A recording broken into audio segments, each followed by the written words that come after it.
আমার দেশ পত্রিকার সম্পাদক মাহমুদুর রহমান হিন্দুদের চামড়া তুলে নিতে চেয়েছিলেন, এই কথা কি আপনারা জানেন? 2018 সালে এই মাহমুদুর রহমান, যিনি আমার দেশ পত্রিকার সম্পাদক, যিনি কয়েকদিন আগে ইসকনকে সাম্প্রদায়িক সংগঠন, উগ্র সংগঠন, ভারতীয় রয়ের এজেন্ট বললেন, তিনি 2018 সালে যখন কুষ্টিয়া জজ কোর্টে একটা অবমাননা বা কোনো কিছু একটা মামলার হাজিরা দিতে চান, তখন জনরোষের মুখে জনগণের আক্রমণের শিকার হন। পরবর্তী সময়ে সেখানে কিন্তু যে নির্দিষ্ট কোনো ধর্মাবলম্বীর মানুষ আক্রমণ করছে এমন না, বা ইস্যুটা কোনো নির্দিষ্ট ধর্ম নিয়ে ছিল এমনও না। সেখানে এমন আছে যে কেউ দাড়ি টিপি পরে আছে, কেউ আমাদের মতো নর্মাল ফর্মাল ড্রেস, এখানে কোনো ধর্মীয় পোশাক পরেই কেউ অ্যাটাক করে নাই, আমি যেটা ক্লিয়ার করতে চাই।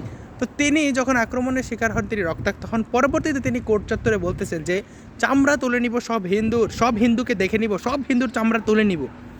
তখন কুষ্টিয়া যেই প্রেস ক্লাবের সভাপতি, তাকে তিনি বলতেছে যে তখন প্রেস ক্লাবের সভাপতি বলেন যে তুই পাকিস্তান চলে যা, বা আপনি পাকিস্তান চলে যান, এগুলো তো পাকিস্তানিদের কথা, এতটা সাম্প্রদায়িক কমিউনাল কথাবার্তা। তখন তিনি তাকে উদ্দেশ্য করে বলেন, তুই দিল্লির গোলাম, তুই দিল্লির চাটা, তুই তুই দিল্লি চলে যা। মানে তার ইন্টেনশন হলো হিন্দুরা দিল্লি বা ভারতের এজেন্ট, তাই হিন্দুদের চামড়া তুলে নিতে চান। হ্যাঁ, তো এই তিনি যে হিন্দুদের চামড়া তুলে নিতে চাইলেন সব হিন্দুর, এটা কমিউনাল কথাবার্তা না।